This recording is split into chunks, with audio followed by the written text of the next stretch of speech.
Part 3E. My NPM is 2024125002228. So today I will present about the type of paragraph part 2. Okay, I'm here to explain only about list of characteristic and mixed paragraph. Let's go to material. Okay, first material, list of characteristic. List of characteristic or description creates a strong impression of your topic. It shows how the topic looks, sounds, smells, tastes, or feels. Jadi, list of characteristic itu bisa disebut juga dengan deskriptif paragraf atau paragraf yang berfungsi untuk menciptakan kesan yang kuat terhadap suatu topik.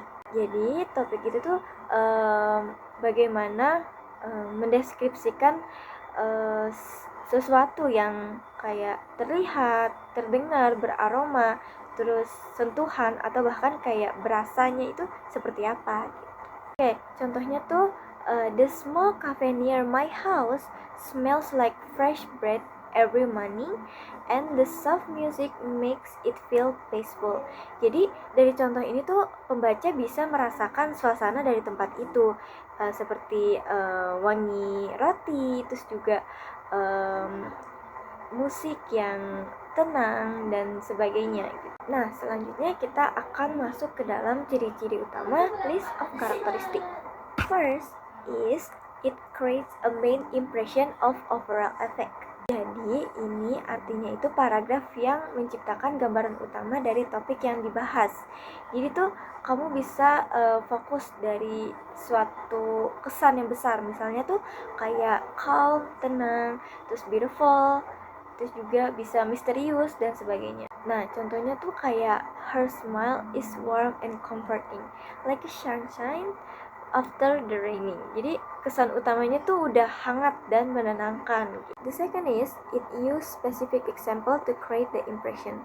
Jadi jangan cuma bilang the room is nice, tapi tambahkan juga contoh yang spesifik supaya bisa menciptakan suatu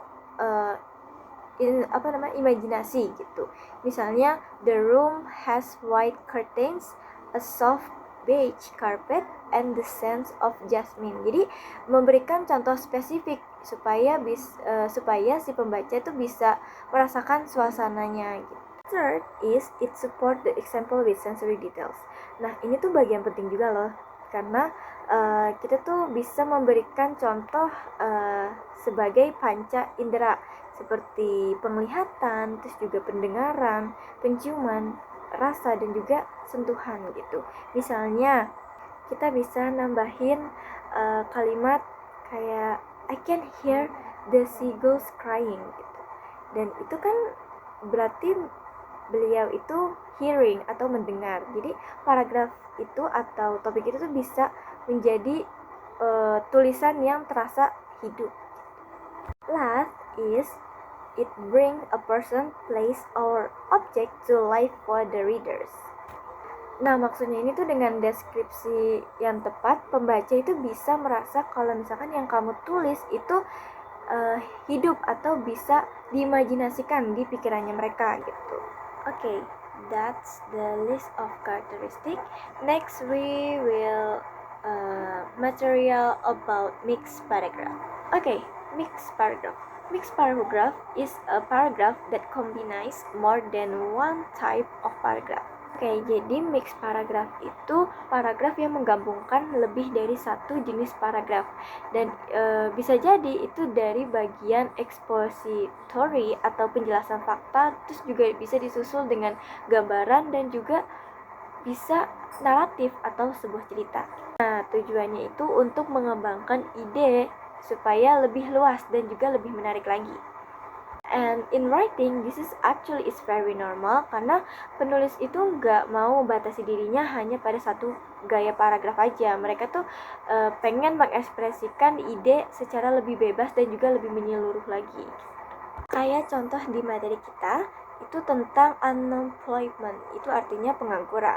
Oke, awal-awal itu penulisnya mulai dengan menjelaskan fakta, yaitu according to economists, there are 4 types of unemployment. Nah, bagian itu udah termasuk expository. Kenapa? Karena isinya tuh tentang penjelasan fakta. Tapi setelah itu di kalimat berikutnya dia juga ngasih contoh fakta. Isinya kayak bekerja di bidang pertanian, resort, dan sebagainya. Dan itu udah termasuk ke deskriptif. Jadi satu paragraf itu udah campuran antara fakta dan juga deskripsi nyata. Makanya disebut mixed paragraph. The idea is developed using more than one type of paragraph. Kenapa sih mixed paragraph itu sangat penting? Karena di dalam writing, kadang satu jenis paragraf itu nggak cukup buat menyampaikan ide.